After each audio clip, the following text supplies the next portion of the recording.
Subscribe the channel and press the bell icon so that you never miss any updates.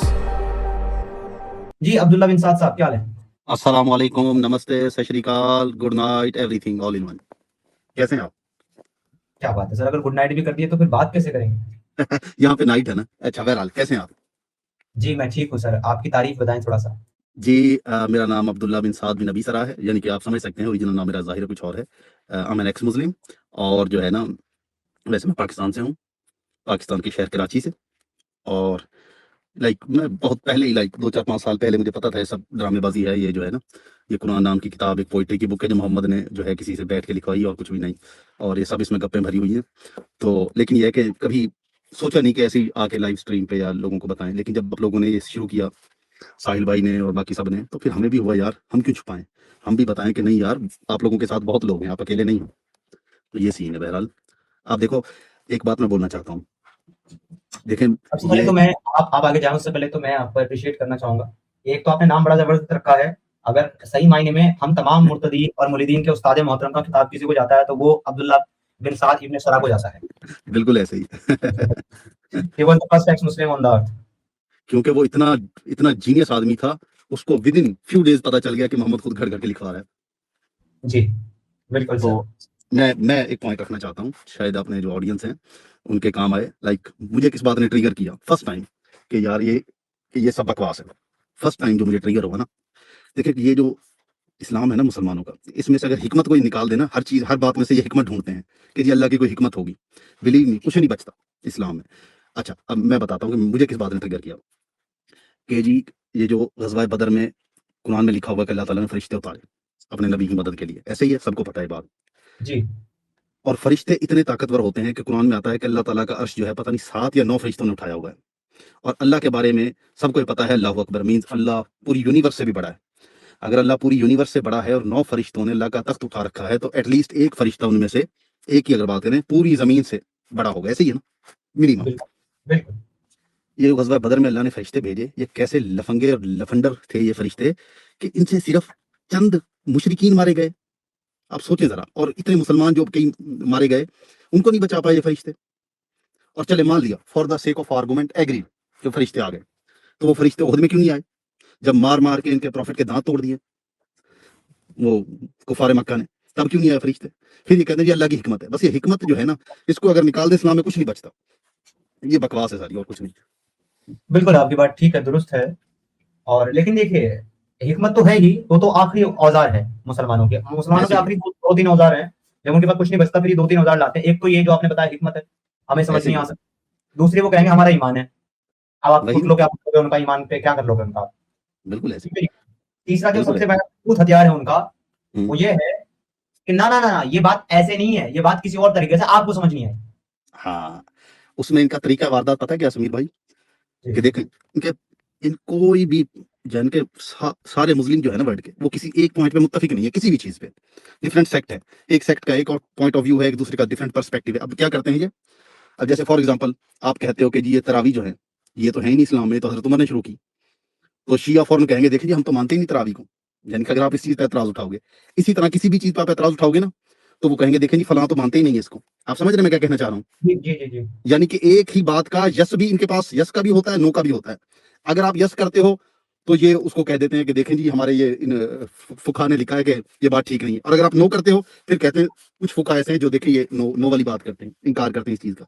समझ रहे हैं आप? ये इनका तरीका वारदात है। ऐसा और ही। ये जो लफंगा था, ये जो ये इंडिया का है, नदीम वाजदी क्या नाम है, उसने जो ये घड़ी होंगे ना, ये 2-3 सर आप उनका देखिए पॉइंट्स। देखिए देखिए, आप उनका नाम ना बिगाड़े, आप उनके बारे में बात हाँ, जरूर करें, उनका आप नाम नहीं ना नहीं बिगाड़े। नहीं नहीं नहीं, मैं नहीं आपको बता रहा हूँ असल नाम, आपने गलत नाम लिया है उनका। नहीं, मुझे उनका नाम हवाला नहीं पता उसका, इसलिए वाजदी ठीक है। क्या नाम है इसकी। हाँ, देखिए मुझे नहीं मुसलमानों के लिए उसका जो नाम है वो है यासिर नदीम अल वाजिदी, जो पता। कि हाँ, ये जी जी। गलत नाम। असल नाम उसका है मुफती मोहम्मद बवासीर अल बख्शोदी। ये लफंगा जो है, देखो इसने ये 3-4 पॉइंट खड़े हुए हैं कि जी वो अगर आपका बाप है, तो आपको पैदा करने वाला आपका जो बाप है, उसको पैदा करने वाला उसका बाप है, उसको पैदा करने वाला उसका बाप है। इसने ये जो घड़ा हुआ है कि जी वो इन्फिनिट रिग्रेस में चला जाता है। For the sake of argument मान लिया, ठीक है, चला गया इन्फिनिट रिग्रेस में। फिर ये कहते हैं कि जी अल्लाह टाइम बाउंड से बाहर है, कि जी देखें टाइम तो बना ही तब था जब यूनिवर्स बनी, तो ये सवाल ही नहीं उठता अल्लाह उससे पहले कहाँ था। भाई बात ये है जब आप ये कहते अब्दुल्ला भाई उस पे जाने से पहले हम्म, मैं ये कहता हूँ कि अगर इनको इतनी ही प्रॉब्लम है इन्फिनिट रिग्रेस से, तो उसको हम्म, स्टार्ट कौन करता है? हम्म, जब हम ये कहते हैं, अब हमसे पूछते हैं कि तुम कहाँ से आए, हम कहते हैं अपने वालिदैन से आए, तो ये हम्म। कह करके कि तुम्हारे वालिद कहाँ से आए, इन्फिनिट रिग्रेस को स्टार्ट तो यही डंगर करते हैं। हाँ, अब देखो मैं इनका तरीका वारदात बताता हूँ, सारे ऑडियंस गौर से सुनिए, कभी इनके झांसे में नहीं आएंगे आप लोग। ये ऐसे बेशरम लोग हैं कि देखें यहाँ से इन्होंने शुरू किया कल का इस्तेमाल, बिल्कुल ठीक है, इनकी बात इस हद तक हम मानते हैं कि मैं हूं, मुझे मेरे बाप ने पैदा किया, मेरे बाप को मेरे दादा ने पैदा किया, मेरे दादा को परदादा ने पैदा किया, इन्फिनिट चलता रहा है, ठीक, इस हद तक ठीक है। लेकिन जब ये कहते हैं कि जी अल्लाह पहले से ही मौजूद था, यानी कि एक जो नेसेसरी बीइंग ऐसा होना चाहिए जो किसी से ना पैदा हुआ हो, तो इनको पहले ये साबित करना पड़ेगा कि कोई ऐसी चीज दिखानी पड़ेगी जो किसी के पैदा किए बगैर पैदा हो जाए। और जब ये कहते हैं अल्लाह टाइम से बाहर है, फिर इनको साबित करना पड़ेगा, पहले साबित करो कि टाइम और स्पेस के बाहर कोई चीज एग्जिस्ट कर सकती है। अब देखें, अकल से शुरू करते हैं और जंप करते हैं इमेजिनेशन में। आप समझ रहे हैं मैं क्या कहना चाह रहा हूँ? मैं बिल्कुल समझ रहा हूँ। आपको पता है मैंने इनका टाइम का जो आर्गुमेंट है मुफ्ती बख्शोदी का, वो मैंने बहुत टाइम पहले डिबंक हाँ, कर दिया था। हम्म, उसके लिए मैंने 3 पॉइंट्स दिए थे इंपॉर्टेंट। हम्म, पॉइंट नंबर 1 ये है कि अगर अल्लाह टाइम से बाहर है और उसने हम्म, कायनात को टाइम से बाहर बनाया, तो क्या हम्म, कायनात बनाने के बाद वो टाइम के अंदर आ गया या तब भी टाइम के बाहर रहा? ये बिल्कुल सवाल सही, मैं इनसे करता हूँ, तो ये उसका जवाब नहीं बिल्कुल, देते। फिर मैं इनसे अगला बिल्कुल सवाल सही, ये करता हूँ कि अगर वो टाइम के बाहर ही रहा, हम्म, तो उसने आदम को टाइम के अंदर बनाया था कि टाइम के बाहर बनाया था? ठीक हो गया, क्योंकि अगर उसने आदम को टाइम के अंदर बनाया है, हम्म, तो इसका मतलब वो भी टाइम के अंदर मौजूद था, क्योंकि उसने तो आदम को अपने सामने बनाया। और अगर बिल्कुल टाइम के ऐसे ही, बाहर बनाया है, तो फिर हम्म, आदम के बनने का प्रोसेस बगैर टाइम के कैसे कैसे कंप्लीट किया? बगैर बिल्कुल टाइम के तो सही, पॉसिबल नहीं है। बिल्कुल ऐसे ही, ये वो जवाब नहीं देते। दूसरा, इनके गले की हड्डी जो है, मोहम्मद हम्म, रसूलुल्लाह की हदीस है, अब्दुल्ला साहब। जी जी, मोहम्मद साहब कहते हैं, सही अल बुखारी की हदीस नंबर 4826 और सही मुस्लिम की 2246, जो कि कहती है, Allah almighty said, the son of hmm, Adam insult me, he curses time, but I am the time. Hmm, Allah कह रहा है कि भाई आदम के बेटे ने मुझे गाली दी, क्योंकि उसने टाइम को गाली दी, वक्त को गाली दी। वक्त कुछ नहीं, वो तो मैं ही हूं। तो जब अल्लाह खुद ही वक्त है, तो क्या अल्लाह अपने आप से बाहर है? हम ऐसा कह बिल्कुल सकते ऐसे हैं, ही, मिसाल के तौर लेकिन पे हम कहते हैं आपे से बाहर होना, तो अल्लाह आपे से बाहर था। बिल्कुल ऐसी आप देखो समीर भाई, लेकिन इसका तो ये इनकार भी कर सकते हैं ना हदीस का, क्योंकि हदीस की क्या हुई ऑथेंटिसिटी नहीं है। 300 साल बाद एक लफंगा उठा था, नहीं उज़्बेकिस्तान सर, के शहर मैं बुखारा में वो कह पैदा रहा हूं, हुआ था। अगर ये इनकार करेंगे तो इन्होंने अपने जो सो कॉल्ड उसूल बनाए हुए हैं किसी भी हम्म, हदीस को डिनाई करने के, उसूल नंबर 1 कुरान के साथ कॉन्ट्रडिक्ट ना करती हो, उसूल नंबर हम्म, 2 रावी सीखा हो, उसूल नंबर 3 हम्म, मतन सही हो, ठीक है जी, उसूल हम्म, नंबर 4 जो है उसके अंदर कोई फैब्रिकेटेड टेक्स्ट ना हो, या फिर उसके हम्म, अंदर ऐसा कोई रावी ना हो जो कज़्ज़ाब हो या मशकूक हो। तो वो सारे हम्म, के बिहाफ पर इन्होंने कैटेगराइज किया हदीसों को। तो बिल्कुल मुत्तफिका ऐसे ही, अलैह हदीस का मतलब ही होता है कि ऑथेंटिसिटी अग्रीड अपॉन। बिल्कुल ऐसे ही, बिल्कुल तो ऐसे सर, ही, इस हदीस को डिनाई करने का मतलब यह है कि अपने ही तमाम गुने हुए ताने बाने को उठा करके कचरे के डब्बे में डालना, क्योंकि ये मुत्तफिका अलैह हदीस है। ऐसे ही। अब आप इस हदीस को मैं देखें, इनके हदीसों के जो इल्म है ना, जो ये मोहम्मद बिन अब्दुल्ला इस्माइल अल बुखारी एक शख्स था, उज़्बेकिस्तान के शहर बुखारा में वो पैदा हुआ, उसने ये लिखा है सारा कुछ ना। अब देखें समीर भाई, हम दोनों एक टाइम में मौजूद हैं, ठीक है, हम आपस में बात कर रहे हैं, लाइक कोई मैं फॉर एग्जांपल कहूं कि समीर ने ये बात कही है, मैंने जाके किसी बंदे के सामने फॉर एग्जांपल मुफ्ती जो वाजदी साहब, उनके सामने बात की कि समीर ने ये बात की है, वो वाजदी साहब आपके पास आके उसकी तस्दीक कर सकते हैं कि आपने की है कि नहीं, ऐसे ही है ना। जी। लेकिन अगर मैं ये कहूं कि मेरे दादाजी ने मुझे ये बताया, जबकि मेरे दादाजी मौजूद ही नहीं है, कोई नहीं पूछ सकता उनसे जाके कि उन्होंने कही है कि नहीं बात, और ना कोई ये इनकार कर सकता कि मैं अपने दादाजी से नहीं मिला, मिला भी हूं। अब मेरे दादाजी ने चाहे ये बात मुझे कही ना हो, मैं अपने पास से घट रहा हूं, आप समझ रहे हैं बात। यानी कि जो इनके रावी हैं वो डिफरेंट टाइम्स में है, एक टाइम में नहीं है। एक बंदा बैठ के सारी कहानी लिख रहा है कि उसको फलाने ने बताया, लाइक फॉर एग्जांपल आप मेरे बारे में बताते हैं, फॉर एग्जांपल आप चेन ऑफ नरेशन में बयान कर रहा हूं, आप लिखते हो, सिर्फ आप लिखते हो कि मुझे अब्दुल्ला ने बताया, अब्दुल्ला को अब्दुल्ला के बाप ने बताया, अ- अब्दुल्ला के बाप को अब्दुल्ला के दादा ने बताया। अब देखें, ना अब्दुल्ला का बाप आपको बता रहा है कि मैंने अब्दुल्ला को बताया, ना अब्दुल्ला का दादा बता रहा है आपको कि मैंने अब्दुल्ला के बाप को बताया, आप समझ रहे हो। यानी कि मैं जी। ही कहानी सुनाई जा रहा हूं कि उसको उसने बताया, उसको उसने बताया, उसको उसने बताया, कोई तस्दीक नहीं, कुछ नहीं, सिर्फ फेंक रहे हैं हवा में लंबी लंबी। कुल और दूसरी मिलाकर के बात, आप ऐसा कहना चाह रहे हैं, मैं थोड़ा सा मतलब इसको वो कर दूं, आसान कर हम्म, दूं, तो आप ये हम्म, कहना चाह रहे हैं कि बेटा आके बता रहा है कि ये मेरा बाप था, मैं इसका वारिस हूं, बाप नहीं बता रहा ये मेरा वारिस है। वही तो, बिल्कुल यही बात मैं बता रहा हूँ। बिल जो है बेटा बना रहा है, बाप नहीं बना रहा। हाँ, आप अंदाजा लगाओ, ये इनका तरीका वारदात है। और आप ये देखो, ये मेरे इस दिन में एक आखिरी पॉइंट है, ये देखें, ये जो मुफ्ती वाहिदी साहब हैं, ये देखें, पहले एज्यूम कर लेते हैं, इनका सारी लॉजिक इनके असम्पशंस पे है कि अल्लाह टाइम और स्पेस के बाहर है। अच्छा, जब आपने ये एज्यूम कर लिया टाइम और स्पेस के बाहर है, तो आप पहले ये साबित करो कि कोई चीज टाइम और स्पेस के बाहर एग्जिस्ट कर सकती है। पहले आप इस चीज को लॉजिकली साबित करो। जब आप ये साबित कर दोगे ना, फिर हम ये मानने में कोई हर्ज नहीं है कि अल्लाह या कोई भी इंसान या कोई भी चीज टाइम और स्पेस के बाहर थी। मतलब कोई चीज टाइम और स्पेस के बाहर एग्जिस्ट कर ही नहीं सकती हमारी अकल के मुताबिक। तो इस हाँ, तरह ये लेकिन assumptions पे चलते हैं। मुफ्ती ये वाजिदी से ये सवाल पूछा गया जब अब्दुल्ला हाँ, भाई, उसने इसका हम्म, जो जवाब दिया है ना, उसे सुन के बस आपने सब कुछ करना है, बस आपने लेकिन मुफ्ती वाजिद के वास्ते हंसना नहीं है। उसने ये कहा है कि भाई आदमी ने जो है कंप्यूटर बनाया है, मोबाइल बनाया है, क्या आदमी कंप्यूटर के बाहर है कि अंदर है? तो इसमें मैंने रिस्पॉन्ड दिया था बहुत सारी टॉप पॉइंट्स पे, इसके इसी टॉपिक के रिलेटेड मैंने रिस्पॉन्ड वीडियोस बनाई थी। तो मैंने उसको ये कहा था, मैंने कहा डंगर आदमी ने कार भी बनाई है, वो उसी के अंदर बैठता है, घर भी बनाया उसी के अंदर रहता है। और आप ये देखो वो दोनों टाइम और स्पेस के अंदर एग्जिस्ट करते हैं, वो कंप्यूटर भी और इंसान भी। लेकिन आप तो कह रहे हो अल्लाह टाइम और स्पेस के बाहर है, तो आप पहले साबित करो ना कि इंसान या कंप्यूटर या कोई भी चीज टाइम और स्पेस के बाहर एग्जिस्ट कर सकती है, फिर हम मानेंगे आपकी असम्पशन कि अल्लाह टाइम और स्पेस से पहले था। जी, तो ये लेकिन लफंगे उस लेवल पे इनका तो तरीका तो वारदात है। रहते ही नहीं ना। आपने जैसा कि कहा, बिल्कुल ठीक बात कही आपने, कि शुरुआत करेंगे लॉजिकल आर्गुमेंट से, उसको assumptions के बिहाफ पर इतना इलॉजिकल कर देंगे एंड तक जाते जाते कि आप ये कहोगे कि मैं अपना सर दीवार में मारूं कि दीवार ही सर में मार लूं। वही ना। और बड़ा खुश होता है ये बंदा, मैंने देखा ये मुफ्ती जो है ना, हर एक से ये इन्फिनिट रिग्रेस, और पता नहीं इसमें 2-3 टर्में खड़ी हुई हैं, वो क्या, एक इन्फिनिट रिग्रेस है और एक बोलता है कॉन्टिजेंसी आर्गुमेंट। पता नहीं कहाँ वो नदवी से सीखा है इसने, से। वही ना। कॉन्टिजेंसी। और देखे उस दिन वो अपने जो जिनसे मुनाजरा हुआ था, मुझे नाम भूल रहा है, वो जो शायर हैं बड़े मशहूर हैं, जावेद अख्तर साहब, उनको बोल रहे थे, वो बेचारे तो एटलीस्ट लॉजिकल बात तो कर रहे हैं ना कि लोग मर रहे हैं, अल्लाह कहाँ है। अच्छा, मैं एक छोटी सी चीज कहूं इसमें अब्दुल्ला भाई। जी जी जी प्लीज। देखिए, जहां तक वो शमाइल नदवी और जावेद अख्तर की डिबेट की बात है, उसमें तो मैं बहुत पहले एक चीज कह चुका था कि वो डिबेट तो एक्चुअल में हार और जीत पर तब पहुंचती जब वो डिबेट होती, वो डिबेट तो असल में हुई नहीं, क्योंकि मुफ्ती ऐसे ही शमाइल है। नदवी वहां पर अपने अपने क्लेम्स को, अपने अकीदे को प्रेजेंट कर ही नहीं रहा था, वो तो अपने अकीदे के खिलाफ रिप्रेजेंट कर रहा था। और वो सब कुछ क्योंकि assumptions पे कर रहा था, कुछ भी लॉजिकल नहीं था उसमें। नहीं, वो सब इनवैलिड हो जाते हैं। स्टार्ट पॉइंट ही जब आप समझ लेंगे तो आपको समझ लगेगा ये सारी ही कोरी बकवास हो गई। वो इसलिए होगी कोरी बकवास हम्म, क्योंकि उसका ये अकीदा है, there is no god but Allah. ऐसे ही है। जावेद अख्तर कह रहा था देयर इज नो गॉड, वो कह रहा था देयर इज गॉड। तो उसका ये कहना है कि देयर इज गॉड, वो तो इस्लाम के खिलाफ है, क्योंकि इस्लाम खुद कहता है there is no god but Allah. ऐसे ही है। तो कायदे से तो शमाइल नदवी को अगर अपना मुद्दा रखना था तो उसको ये कहना चाहता था देयर इज अल्लाह, गॉड तो उसके नजदीक भी नहीं है ना। बिल्कुल वो ऐसे ही। पूरे आर्गुमेंट में गॉड साबित करता रहा, जो कि है नहीं इस्लाम में, फिर उसका तो बेईमानी हो गया ना सारा मामला ही।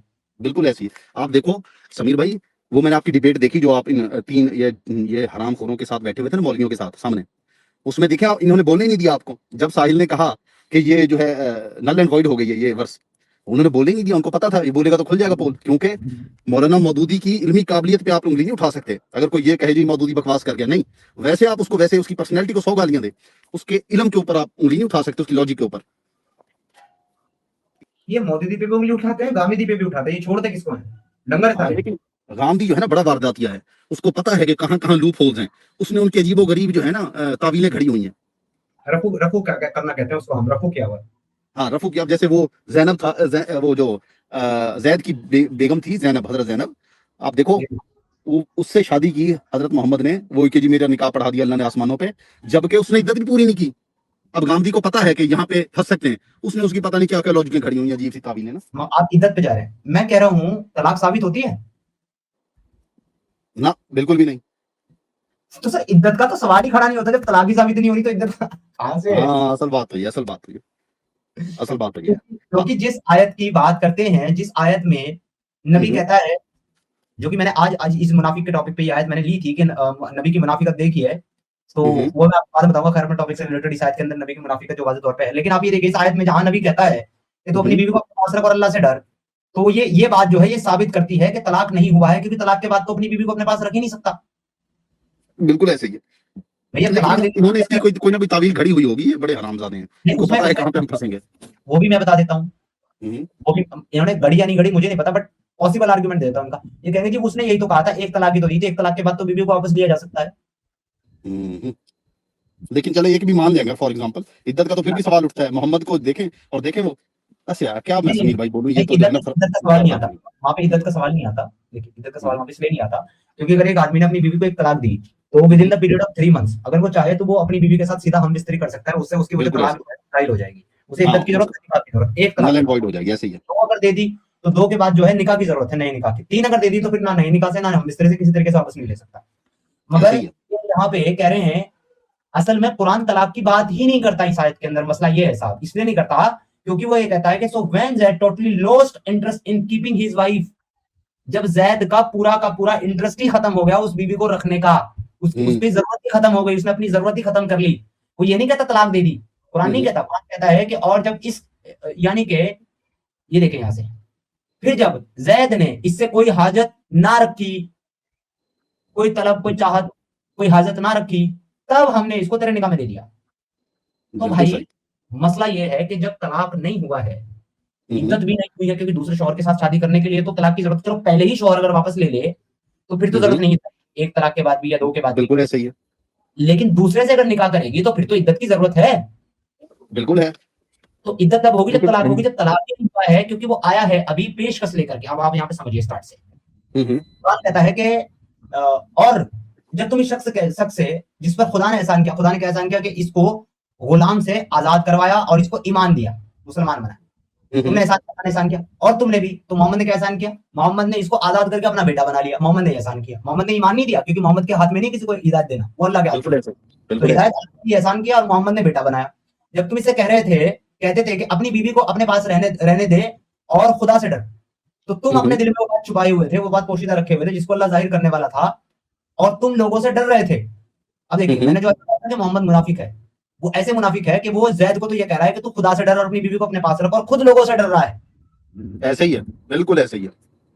जबकि खुदा खुद कह रहा है कि तू लोगों से डर रहा था, जबकि अल्लाह इसका ज्यादा मुस्तहिक है कि तू उससे डर। यानी कि अल्लाह से नहीं डर रहा था ये मुनाफिक मोहम्मद, ये जैद को कह रहा था तू अल्लाह से डर, खुद लोगों से डर रहा था। क्यों?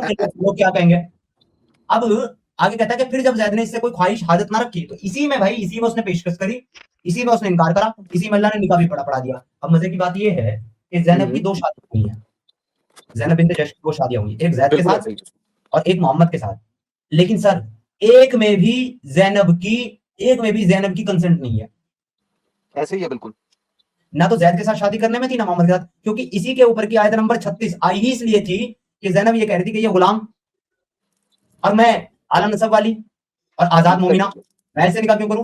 तो मोहम्मद ने आयत उतार दी कि और किसी मोमिन मर्द और किसी मोमिन औरत के लिए इस बात का फैसला करने का अख्तियार बाकी नहीं रहता, जिसका फैसला अल्लाह और उसका रसूल ऑलरेडी कर चुका। और आप ये देखो कि जो है ना, वो जो है ज़ैनब जो शॉर्ट कपड़े पहन के आई थी, वो आई ही इसीलिए थी, वरना बताओ आप क्यों कोई अपने मुंह बोले बाप के सामने शॉर्ट कपड़े पहन के आएगी। क्योंकि उसको पता था कि ये जो है ना बाबा, ये जो है ना इसका किरदार ठीक नहीं है, जिस लड़की को देखता है ना उसी के लिए आयत उतार के बना लेता है उसको अपनी।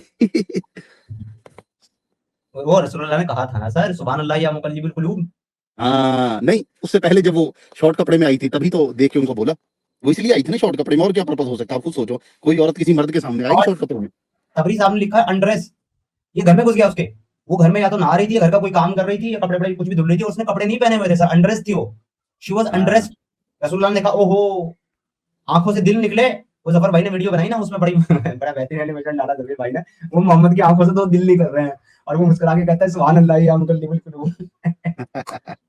थैंक यू समीरा, आपकी वजह से ना काफी मैं थोड़ा कॉन्फिडेंट फील कर रहा हूँ। पहले जो है ना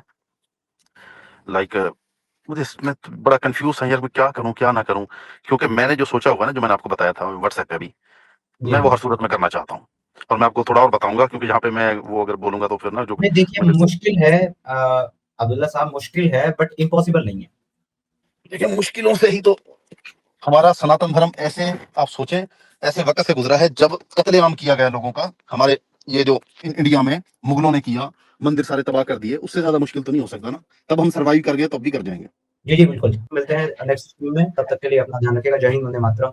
वंदे मातरम। जय हिंद, जय हिंद, वंदे मातरम।